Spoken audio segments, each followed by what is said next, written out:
bahas diagnosa F34.1 dan F60.3. Oke.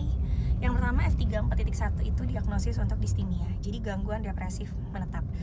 Seseorang itu bisa punya suasana hati yang sedih, pesimis, atau kehilangan semangat, tapi intensitasnya ringan sampai sedang dan berlangsung lama, biasanya lebih dari 2 tahun.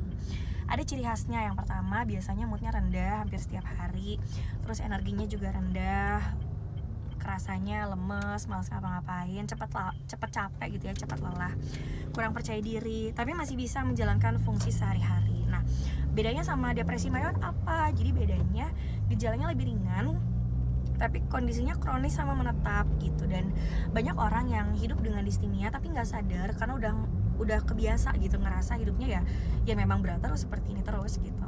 Nah, kalau F60.3 itu diagnosis untuk BPD atau gangguan kepribadian borderline atau gangguan kepribadian emosional tidak stabil tipe ambang.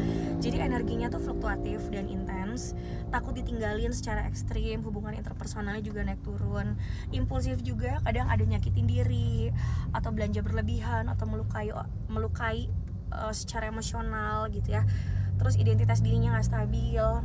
Orang dengan BPD ini juga kerasa banget sangat sensitif gitu secara emosional dan agak susah gitu buat ngatur emosi yang datang tiba-tiba.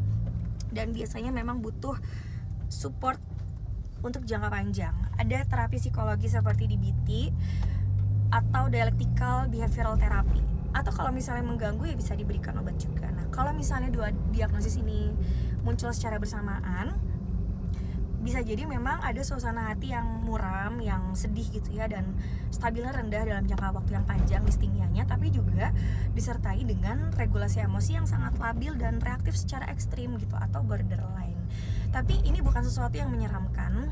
Justru ketika udah ada diagnosis seperti ini jadi petunjuk penting buat nentuin strategi penanganan yang lebih personal dan holistik gitu. Jadi diagnosis itu bukan label, bukan ngelabelin kamu, tapi alat bantu untuk memahami kondisi dan menentukan arah pemulihan oleh psikiaternya. Jadi kalau kamu atau orang terdekat kamu punya diagnosis ini, bukan berarti kamu hancur, kamu rusak, itu enggak. Itu berarti kamu sedang dipahami lebih dalam agar bisa ditolong dengan lebih tepat. Jadi jangan khawatir. Dan kalau memang sudah terdiagnosis ya tetap harus konsul secara rutin. Semangat ya!